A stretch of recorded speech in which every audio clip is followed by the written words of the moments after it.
নমস্কার। নমস্কার। আজকে এই প্যারাডাইস চৌমুহনীতে অনিয়মিত কর্মচারীদের একটি গণ অবস্থান প্রতিবাদ সভা আমরা বলতে পারি।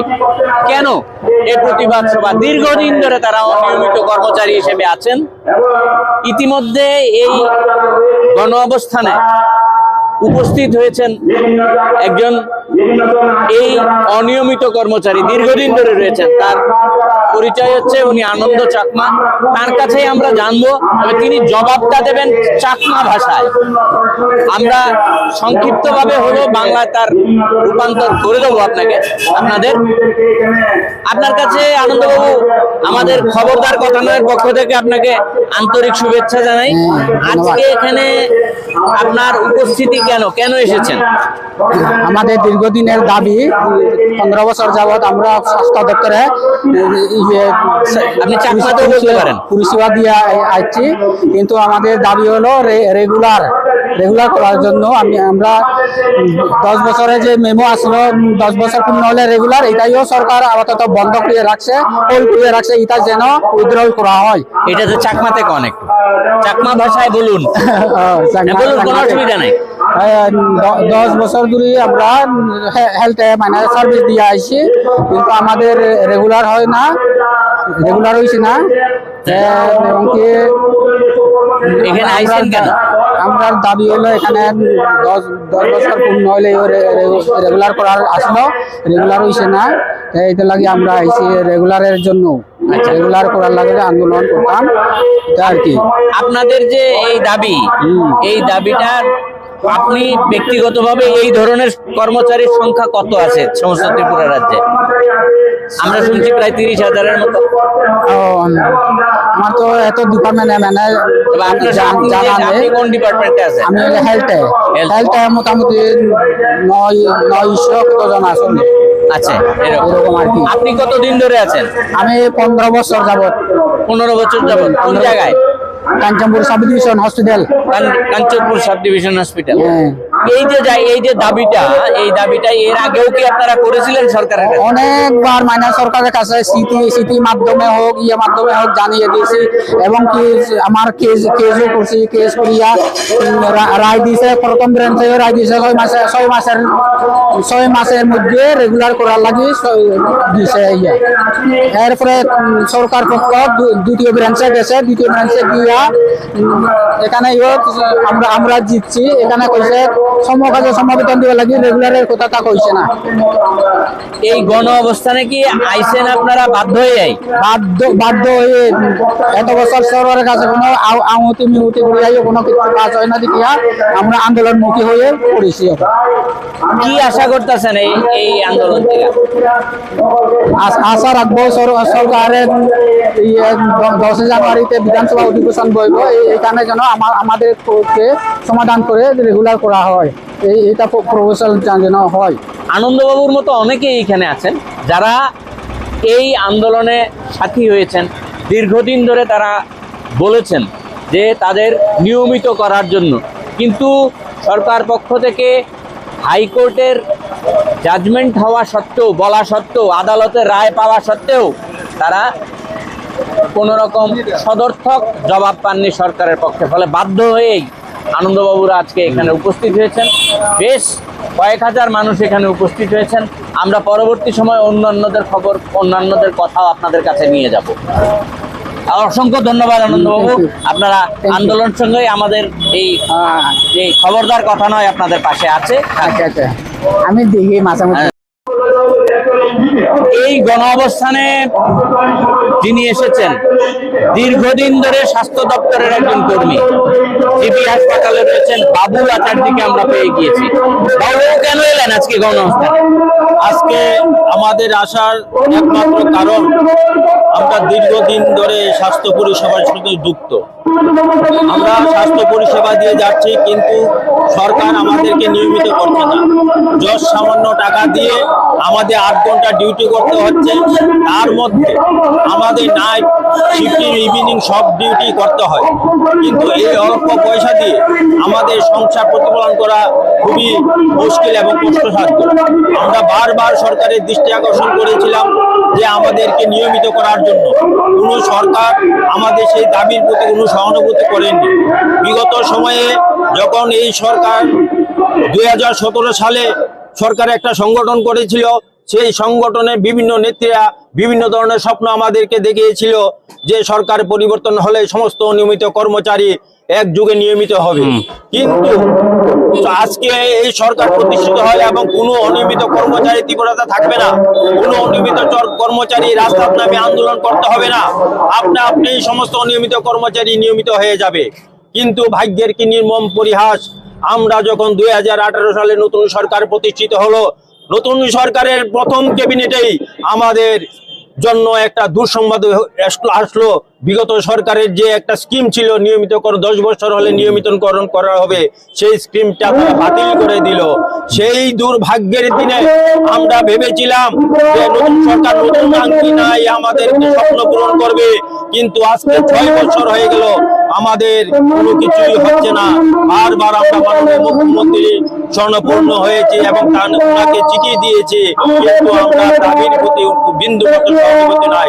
তাই আমরা বিভিন্ন সংগঠনের সঙ্গে যুক্ত ছিলাম, কর্মচারী সংগঠন এবং সরকারের পক্ষের সংগঠনের সঙ্গে যুক্ত ছিলাম, কিন্তু তারাও বিভিন্ন সময় দাবি করেছে, কিন্তু কোনো ধরনের সাহায্য সহযোগিতা আমরা এখনো পর্যন্ত পাইনি। আমরা নতুন একটা প্ল্যাটফর্ম হয়েছে এখন অনিয়মিত কর্মচারী মঞ্চ, তাই আমরা রাস্তায় নেমেছি। আমরা যতদিন পর্যন্ত অনিয়মিত কর্মচারী নিয়মিত না হবে আমরা রাস্তা থাকবো এবং সরকারের কাছে বারবার দাবি করব যে কেন আমাদের অনিয়মিত কর্মচারীদের এখন এত কষ্ট দিচ্ছেন। এই অল্প পয়সা দিয়ে সংসার প্রতিপালন করা খুবই মুশকিল। আপনারাও জানেন আপনাদের একটা টিফিনের পয়সাও আমরা পাই না, তার মধ্যে আমরা ডিউটি করতে হয়। আমরা করোনার সময় আমাদের নিজের ঘরে খাওয়ার নেই, পকেটে টাকা নেই, গাড়ি ভাড়া নেই, তারপর আমরা করোনার যুদ্ধে জয় করেছি। আমাদের অনেক কর্মী অসুস্থ হয়েছে, করোনা আক্রান্ত হয়েছে, কিন্তু সরকারের যে নির্মম পরিহাস, বিন্দু মাত্র আমরা সাহায্য সহযোগিতা পাইনি। আমাদেরকে কেউ ধন্যবাদও জানেনি। আমাদের যে চিকিৎসা খরচ পর্যন্ত আমরা সরকার থেকে পাইনি। আমরা করোনা আক্রান্ত হয়েছিলাম, চিকিৎসা পরিষেবাটা তো আমরা মাগনা ফ্রিতে পাইনি, আমাদেরকে কষ্ট করে চলতে হচ্ছে। আমরা করোনা যুদ্ধ জয় করেছি, তারপরও আমরা সরকারের হৃদয়ে আমরা স্থান করতে পারলাম না। এখন আপনি কত বছর কাজ করছেন এই অবস্থায়? আমি আজকে কাজ করছি 24 বছর হয়ে গেছে। আচ্ছা, স্বাস্থ্য দপ্তরে পরিষেবা দিয়ে যাচ্ছি এবং একজন নিয়মিত কর্মচারী যে পরিষেবা দিচ্ছে তার থেকে অনেক ভালো, অনেক দায়িত্ব নিয়ে আমরা পরিষেবা দিচ্ছি। এখন আপনাদের দাবি কি? কোন জায়গায়? আমাদের দাবি, মূল দাবি সমস্ত নিয়মিত কর্মী নিয়মিতকরণ, নিয়মিত সাপেক্ষে যদি সরকার না করতে পারে তো সমকাজের সমবেতনটা যাতে কর্মীরা পায় এবং পেনশনের ব্যবস্থা, যারা অবসরে গেছেন দীর্ঘদিন কাজ করে শূন্য হাতে তাদেরকে এককালীন 10 লক্ষ টাকা এবং যারা এখনো ফাইন্যান্সের অনুমোদন হয়নি তাদেরকে অনুমোদন দিয়ে সরকার স্বীকৃতি দেওয়া, এইসব দাবি নিয়ে আসতে আমরা এখানে আন্দোলন। এই মুহূর্তে আপনি ত্রিপুরা রাজ্যে কতজন আছে এরকম অনিয়মিত কর্মচারী? আমাদের সমস্ত দপ্তর মিলে প্রায় 30,000-এর মতো অনিয়মিত কর্মচারী, যারা অর্ধাহারে অনাহারে দিন কাটাচ্ছে। তাই প্রত্যেকেই আপনাদের সঙ্গে সহানুভূতিশীল। হ্যাঁ, প্রত্যেক দপ্তরে অনিয়মিত কর্মচারীদের সঙ্গে আমার যোগাযোগ হয়েছে। প্রত্যেক দপ্তরে অনিয়মিত কর্মচারী এখানে আছে। আজকে তারা সম্মিলিতভাবে রাস্তায় নেমেছে সরকারকে দৃষ্টি আকর্ষণ করার জন্য, যাতে নিয়মিতকরণ করা হয়। অনেক কর্মচারীরা তাদের ছুটি ছাটা পাননি বলে আসতে পারেননি, এটা ঘটনাটা কি? না, অনেক কর্মচারী আছে যারা তারা ছুটি ছাটা পায় না, যেমন পাম্প বোর্ড অপারেটর তারা পায় না, কিন্তু আমরা যারা আছি হেলথে ডিএডব্লিউ ক্যাজুয়াল আমরা বছরে 12টা সিএল এর জায়গায় আমরা 8টা পাই না। আজকের এই গণঅবস্থানে আসার জন্য যে ছুটি অনেককে রেখে আমাদের কাছে ফোনে খবর আসছে কোনো দপ্তর তাদেরকে বিভিন্ন অজুহাত দেখিয়ে ভিআইপি আসবে, এ আসবে, সে আসবে বলে তাদেরকে ছুটি দেয়নি, ছুটি ক্যান্সেল করে দিয়েছে। কিন্তু আন্তরিকভাবে সবাই এখানে মানসিকভাবে উপস্থিত আছে, কিন্তু বিভিন্ন গ্যারাগুলের কারণে এবং উদ্দেশ্যপ্রণোদিতভাবে যাতে কর্মীরা এখানে না আসতে পারে তার জন্য বিভিন্ন ধরনের চক্রান্ত তারা নিয়েছে। অসংখ্য ধন্যবাদ। আমরা যে বিষয়টা বোঝানোর চেষ্টা করছি সেটা হচ্ছে একেবারে এই দাবি না মানার কোনো জায়গা নেই, দাবি মানাই যেতে পারে। এর আগের সরকারও একটা স্কিম রেখেছিলেন, তার মাধ্যমে তাদের এই দাবি পূরণ হতে পারত। সেই স্কিম আপাতত 2018 সালের জুলাই মাসে এই স্কিম বাতিল করে দেওয়া হয়েছে। আমরা পরবর্তী জায়গায় চলে যাচ্ছি, অন্যদের সঙ্গেও কথাবার্তা হবে, আপনাদের কাছে সেটা পৌঁছে দেব।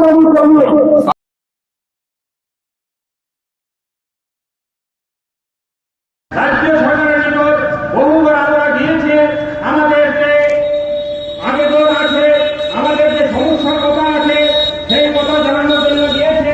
রাজ্য সরকার আমাদের কথা শুনেননি, আমাদের সঙ্গে দেখা করতে চাননি। আমাদের যে দুঃখ দিনগুলি যে আমরা কাটাচ্ছি, আমাদের স্ত্রী পুত্র পরিবারের সকলকে নিয়ে দিন একটা অসহায় অবস্থার মধ্যে আমরা দিন পার করছি, কিন্তু আমাদের এই কথা দপ্তরের আধিকারিক জন আজকে আমাদের দিকে মুখ ফিরিয়ে নিয়েছে। এখন আমরা যাবো কোথায়? আমরা যাবো কোথায়? রাজ্যের জনপ্রতিনিধি, মন্ত্রী, বিধায়করা প্রতিশ্রুতি দিয়ে এসেছেন। রাজ্যের অসহায় কর্মীদের যে আছে দুঃখ দুর্দশার দিনগুলি আছে, এই দিনগুলি তারা ভাই দিনগুলি সমস্যার সমাধান করবেন, কিন্তু আজকে তার দায়িত্ব এবং কর্তৃপক্ষ থেকে মুখ ফিরিয়ে নিয়েছেন। আমরা এখানে আজকে শখে এখানে রাস্তায় নেমেছি না, আজকে আমরা শখে নেমেছি না, আমরা এখানে রাজনীতি করতে আসিনি, এখানে আমরা রাজনীতি করতে আসিনি। আমরা এসেছি আজকে আমরা দুবেলা ঠিকভাবে ভাত যাতে খেতে পারি, সংসারের পরিজনটা নিয়ে যদি একটু ভালোভাবে আমরা চলতে পারি, সেই আশায় এখানে আমরা রাস্তায় এসেছি। আমাদের দাবি পূরণ করতে হবে, আমাদের দাবি পূরণ করতে হবে, নইলে আগামী দিনে আমরা বৃহত্তর আন্দোলনের সমাধান হব। প্রয়োজনে আমরা আগামী দিনে আপনাদের আন্দোলনের সামনে বর্ণাই করবো। আগামী দিনে নয় আমরা মহাভারত অভিযান করব, আমরা বিধানসভায় অভিযান করব। আমাদের দাবি ন্যায্য দাবি, আমরা সেই দাবি পূরণ করতে হবে। এখানে বিভিন্ন স্তরের অনিন্দ কর্মচারী আছে, যারা 20 বছর 25 বছর যারা আছে, ডিআরডব্লিউ কেজল কর্মী আছে, পিপিডব্লিউ কর্মী আছে, পিএল কর্মী আছে, তাদেরকে অতি সত্য নিয়মিতকরণ করতে হবে। যাদের অর্থ দপ্তরের অনুমোদন নেই, যারা দীর্ঘদিন ধরে কাজ করে আসছেন, তাদেরকে অর্থ দপ্তরের অনুমোদন দিয়ে তাদেরকে অতি সত্তর ডিআরডব্লিউর মর্যাদা দিতে হবে। আমরা সেই দাবি তুলছি, আমরা বাঁচার জন্য দাবি তুলছি, আমরা এখানে শখ আনন্দ করার জন্য আসিনি, আমরা বাঁচার দাবিতে এসেছি, আমরা ন্যায্য পরিশ্রম করছি, আমরা রাজ্যের প্রতিটি দপ্তরে যে শ্রম দিয়ে আছি, আমরা একটা জনসেবামূলক কাজ করে আছি, রাজ্যের জনপ্রতিনিধিরা যারা আছেন, তারা আজকে একদিনের জন্য বিধায়ক নির্বাচিত হলেও তারা সারা বছরের জন্য তারা পেনশন পাবেন। আর আজকে আমরা 25 থেকে 30 বছর আমরা বিভিন্ন দপ্তরে কাজ করে আছি, আমাদের জন্য কোনো স্কিম নেই, আমাদের বাজার প্রাণহানি হয়ে গেছে, মৃত্যুর মধ্যে ঝুঁকি দিয়েছে। আমরা কিন্তু প্র্যাকটিক্যাল আমাদের মেশিনটাও পরিচালনা করতে হয় কারেন্টের মাধ্যমে।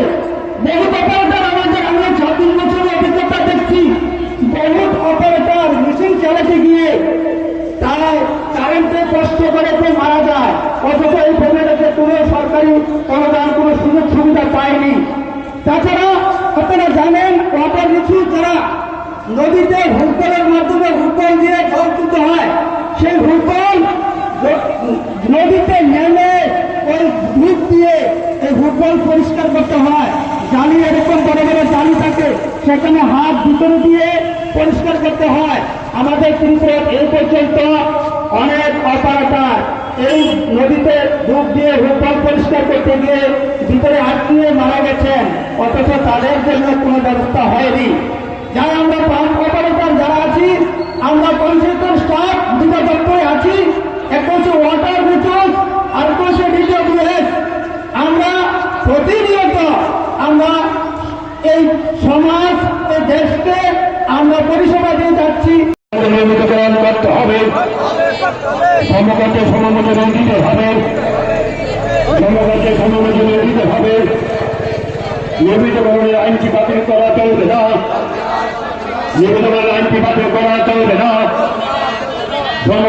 দিতে হবে, অবসরকালীন সময় এককালীন 10 লক্ষ টাকা দিতে হবে, নারী আন্দোলন চলছেই চলবে।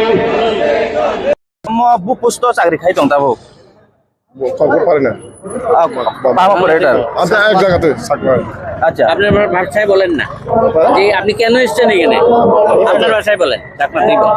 ওই তো এখানেও আছে যে আমরা আজকে আমরা আছে ডিপুটেশন আছে এই জন্য আছে আর কি। হ্যাঁ। আপনি কোথায় কাজ করেন, হ্যাঁ? কোন দপ্তরে কাজ করেন? তো ওয়াটার আছে ওয়াটার রিসোর্স কোন জায়গায়, ওই আমরা তো চাকমা কোন জায়গায়? ও চাকমা দোলা আচ্ছা আচ্ছা আচ্ছা। কতদিন ধরে কাজ করছেন? তো আমরা 2007 থেকে 2004 থেকে। হ্যাঁ। এখন কত টাকা পান? 60,000 4,500, 60,000 7,500, 60 7,000, অনলি 7। এরপরে আপনার দাবি কি? দাবিটা আমরা তো কর্মীদের নিয়মিতকরণ আজ পর্যন্ত 20 বছর রানিং চলতেছে এখনো অবধি আমরা কোনো মানে এই পঞ্চায়েত হান্ডারে আমি আছি। আচ্ছা ঠিক আছে, আপনাদের সব সাফল্য কামনা করি। ওই তো ভাই, ওটা আমি আই। হ্যাঁ আরেকবার আইবেন।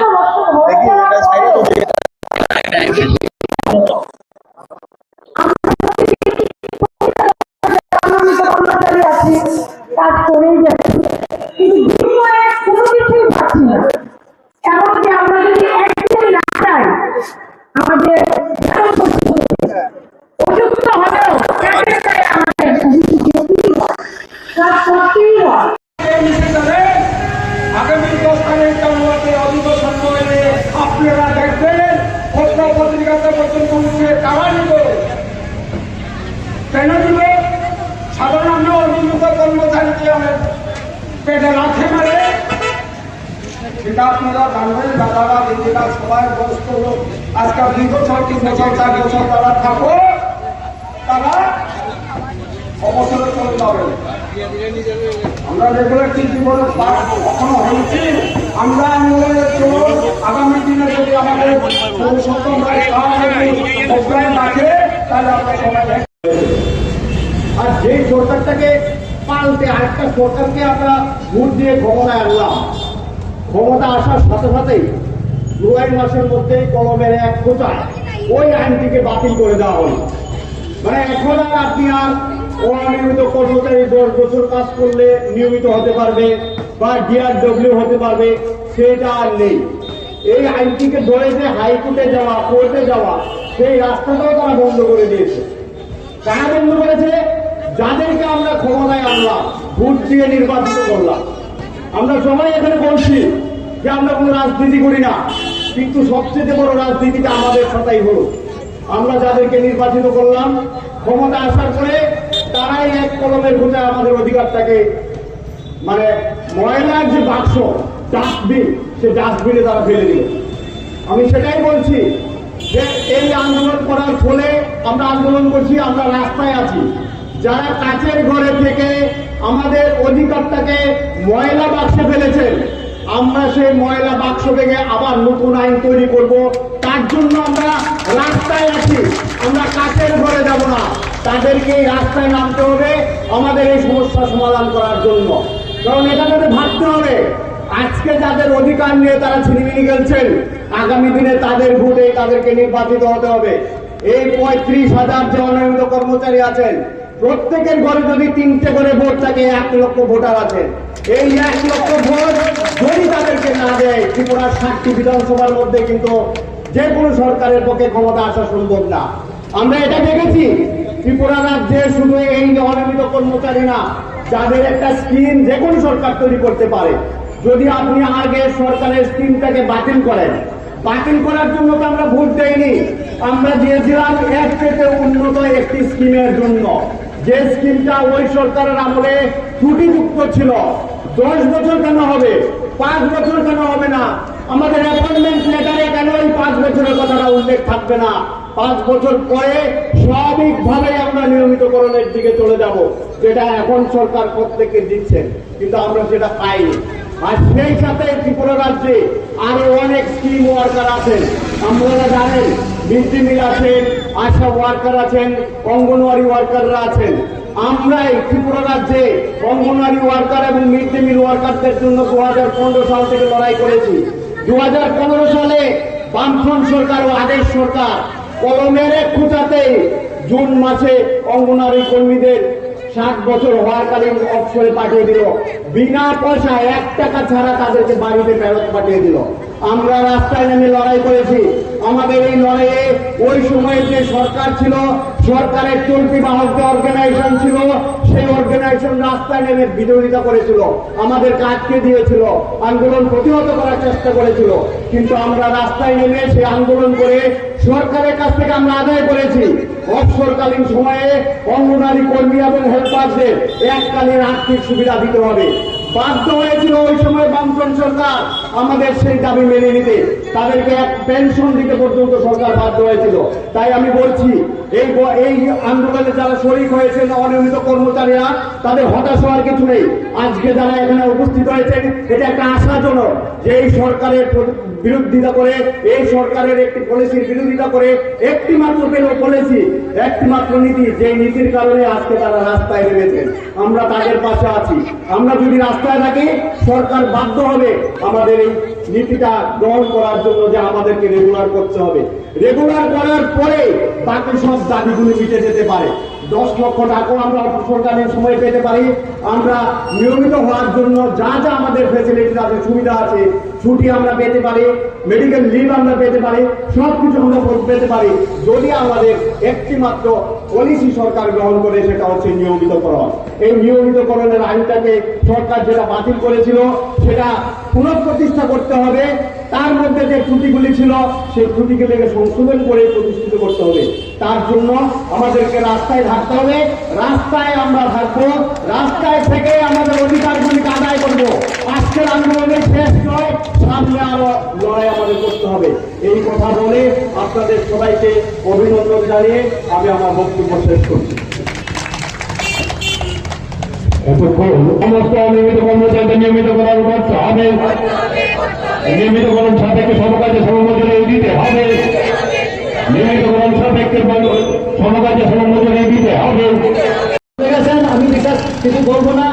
আমি আজকে সমবেত বিভিন্ন দপ্তরের বিভিন্ন জায়গা থেকে আগত ভাই বোনদের সবাইকে আমার ব্যক্তিগত তরফ থেকে রক্তিম অভিনন্দন জানিয়ে একটি কথা বলে আমার বক্তব্য শেষ করতে যাব।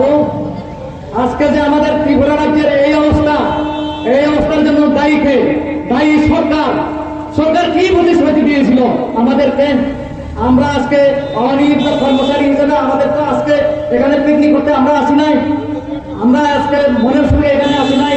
আমরা এসেছি আমাদের ন্যায্য দাবি আমাদেরকে রেগুলার করতে হবে, এই দাবি নিয়ে আমরা এই মঞ্চে আমরা আজকে বিভিন্ন সুযোগ থেকে প্রান্ত থেকে আমরা আজকে এখানে অনিয়মিত কর্মচারী নিয়মিতকরণ করতে হবে। অবসরকালীন সময়ে এককালীন 10 লক্ষ টাকা দিতে হবে।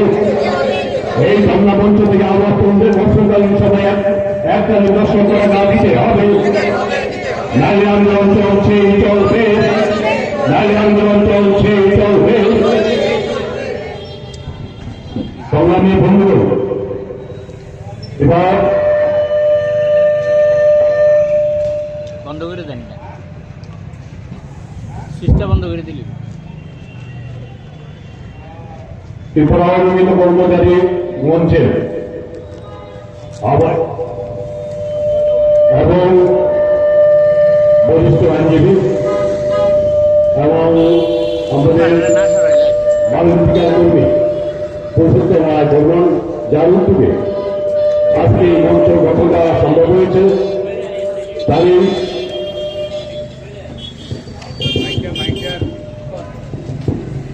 পুরুষোত্তম রায় বর্মন এখন আপনাদের সামনে বক্তব্য রাখবেন এবং উনি আজকের এই গণধর্ণার শেষ বক্তা। আশা করি আপনারা ধৈর্য সহকারে বক্তব্য শুনবেন এবং গণধর্ণা থেকে আপনারা আন্দোলনের প্রস্তুতি নিয়ে বাড়িতে ফিরে যাবেন।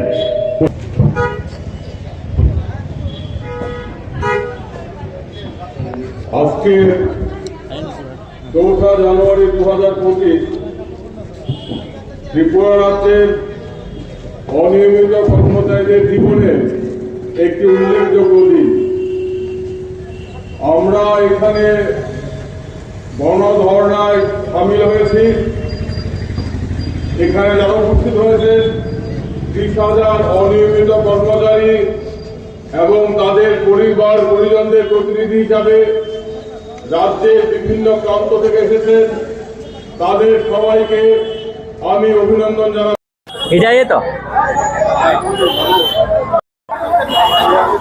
পুরুষোত্তম রায় বর্মন মুখ্য বক্তা হিসেবে যা বললেন তার নির্দেশ হচ্ছে যে এই মুহূর্তে রাস্তায় নামা ছাড়া আর কোনো পথ ছিল না অনিয়মিত কর্মচারীদের। এবং মুখ্য সচিব যে দেখা করার জন্য বলেছেন, সেখানেও এই ইঙ্গিত ছিল যে আলোচনার পথ খুলছে। তাহলে কি দাঁড়ালো যে সমস্ত জায়গায় যে কোনো দাবি আদায়ের লক্ষ্যে শুধু ঘরোয়া সভার মাধ্যমে সীমাবদ্ধ থাকলে হবে না, কারণ শাসক সবসময় চায় এড়িয়ে যেতে। রাজ্যের অনিয়মিত কর্মচারীদের মঞ্চ আজকে যে জমায়েত দেখিয়েছেন তাতে তাদের একটি স্পষ্টীকরণ হলো যে এভাবে রাস্তায় নামা ছাড়া আর কোনো পথ নেই। আজকের এই যে গণ অবস্থানের যিনি সভাপতিত্ব করেছেন তরুণ চক্রবর্তী আমার ডান দিকে আছেন। তরুণদের কাছে জানতে চাই কেমন হলো আজকের এই গণ অবস্থান, আপনি কি আশ্বস্ত? নিশ্চয়ই, আমরা যেটা মনে করছিলাম যে আজকের যে জমায়েত, এটা আমাদের একটা আশা ছিল যে 200-250, কিন্তু আজকে দেখলাম যে অনেক ছাপিয়ে গেছে এবং এটা বিশাল জমায়েত হয়েছে। বিশাল জমায়েত এবং এই যে আজকের যে জমায়েত, এতে অনেক বেশি উৎসাহিত হইব এবং তারা বিভিন্ন সাব ডিভিশনে আগামী দিনে যেমন আমরা কোনো আন্দোলন যদি গ্রহণ করি তাহলে দেখা যাবে যে আজকের যে জমায়েত তার 5 গুণ মানুষ জমায়েত হইব আগামী দিনে। লড়াই ছাড়া আর কোনো পথ নাই। এই আর কি। ধরুন না, আপনি নিজেও এই লড়াইয়ের একজন অংশীদার ছিলেন জুট মিলে, কিছুটা হলেও সেই লড়াই আপনারা জিতেছেন, আরো অংশ বাকি রয়েছে। এর পরিপ্রেক্ষিতে জিজ্ঞেস করি, গত ডিসেম্বর মাসে এই অনিয়মিত কর্মচারীদের যে মঞ্চ আপনারা গঠন করলেন, সেই মঞ্চের পরিপ্রেক্ষিতে আজকের মূল দাবিগুলি কি ছিল এবং আপনারা কি সরকারের কাছ থেকে একটু নড়াচড়া অনুভব করছেন? নিশ্চয়ই, আমাদের মূল দাবি ছিল যে অনিয়মিত কর্মচারীদের নিয়মিতকরণ এবং নিয়মিতকরণের সাপেক্ষে সমকাজে সমবেতন দেওয়া এবং অবসরকালীন সময়ে যারা অবসরে গেছেন কোনো বেনিফিট তাদের নাই, গ্র্যাচুইটি পাইছে না, পেনশন নাই, কিছু নাই। সেক্ষেত্রে আমাদের ডিমান্ড হচ্ছে যে এককালীন তাদেরকে 10 লক্ষ টাকা দিতে হবে। এবং এই সরকার আসার পর যে স্কিমগুলো বাতিল করা হয়েছিল, এই যে তার সিদ্ধান্ত, এই সিদ্ধান্তকে তারা প্রত্যাহার করতে হইব এবং পুরনো যে স্কিমগুলো আরো সুন্দরভাবে আরো বলিষ্ঠভাবে নিয়ে আসতে হইব। এই হচ্ছে আমাদের মূল একটা কথা। ঠিক আছে, এই যে 4 তারিখের পরে আর আজকের এই 4 তারিখে তো আপনারা ডিসেম্বর মাসে একটা গণ অবস্থানের ডাক দিয়েছিলেন, তারপরে কি মনে করছেন সরকার কিছুটা ইতিবাচক ভূমিকা নেওয়ার দিকে যাচ্ছে বা আলোচনা করার সুযোগ? বিভিন্ন যেমন স্বাস্থ্য দপ্তরের ক্ষেত্রে আমরা দেখলাম যে একটা পোর্টাল খোলা হয়েছে, কে মানে একটা ডাটা কালেকশন করার চেষ্টা করতেছে, কারা কারা অনিয়মিত কর্মচারী কি আছে বিষয়, এই সমস্ত বিষয়ে তারা একটা পোর্টাল খুলছেন এবং মাঝে 4-5 দিন এই পোর্টাল খুলতো না, কিন্তু ইদানিং এটা খুলছে এবং কর্মচারীরাও সেখানে তাদের নাম অন্তর্ভুক্ত করার চেষ্টা করতে হয়। অতএব আমার মনে হয় যে আমাদের যে আন্দোলনের যে চাপ, এই চাপেই সরকার বাধ্য হচ্ছেন এই সমস্ত পোর্টালগুলো খোলা। শোনা যাচ্ছে মুখ্য সচিব আপনার সঙ্গে যোগাযোগ করার চেষ্টা করেছেন। এটা বিষয়টা হচ্ছে আমরা যখন এই গণধর্নার যখন চিঠি দিই পারমিশনের জন্য, তখন ওই দিনের থেকে 2-3 দিন পরেই চিফ সেক্রেটারি অফিস থেকে আমাকে ফোন করে যে পুলিশের কাছে কেমন, তো এটাই যে তারা চিফ সেক্রেটারি জানতে চাইছেন যে তার যে সেক্রেটারি, তার যে নাকি পার্সোনাল সেক্রেটারি জানতে চাইছেন যে আপনি কি নিজে ব্যক্তিগতভাবে যোগাযোগ করে আইবেন, কথা কইবেন? আমি বলছি না, 4 তারিখে আমরা গণধর্না ঠিক করছি এবং এখান থেকে আমরা যদি আসি প্রতিনিধি ভিত্তিক আমরা প্রতিনিধি নিয়ে আরো বেশি প্রতিনিধি নিয়ে আপনার সঙ্গে কথা বলতে চাই। একদম। এর পরবর্তী পদক্ষেপ কি মঞ্চের? এটা আমরা মঞ্চে বইয়া আমরা সিদ্ধান্ত নেব, কারণ আমাদের তো একটা এক্সিকিউটিভ কমিটি আছে, সেই কমিটিতে বইয়া আগামী দিনে কি সরকারের কি মনোভাব তার উপর নির্ভর করবো আমাদের আগামী দিনের আন্দোলনের ভূমিকা কি। অসংখ্য ধন্যবাদ। তরুণ চক্রবর্তী যেটা স্পষ্ট করলেন যে রাজ্যের মুখ্য সচিবের দপ্তর থেকে একজন সচিব তাদের সঙ্গে যোগাযোগ করেছিলেন এবং এই ধর্নার কথা শুনেই তারা আলোচনা করতে চেয়েছেন, আমরা সেটাকে ইতিবাচকই ধরছি। রাজ্য সরকার এই মুহূর্তে কি করবেন এবং অত্যন্ত ইতিবাচক সাড়া দিয়েছেন তরুণবাবুরা, এবং তারা বলছেন যে তারা নির্দিষ্টভাবে নিজেদের ভেতরে আলোচনা করে পরবর্তী পদক্ষেপ ঠিক করবেন, এবং কোনো অবস্থাতেই তারা আলোচনার দরজা কিন্তু বন্ধ করেননি। এটাই হচ্ছে ইতিবাচক দিক, লড়াইয়ের এই একটা প্রাথমিক সাফল্য বলে চিহ্নিত করা যেতে পারে। আজকে এটুকুই থাক, খবরদার কথা নয়, তাদের সঙ্গে সবসময় ছিল, পরবর্তী সময় আসবে আমাদের অঙ্গীকার, আমরা থাকবো তাদের সঙ্গে, তাদের ছেড়ে যাব না। তাদের সমস্ত অনুষ্ঠানে আমরা উপস্থিত থাকবো, এই অনুষ্ঠানের সমস্ত কার্যবিবরণী আপনাদের কাছে পৌঁছে দেওয়ার চেষ্টা করব। আপনারা সবাই ভালো থাকবেন, সুস্থ থাকবেন, সকলকে নমস্কার।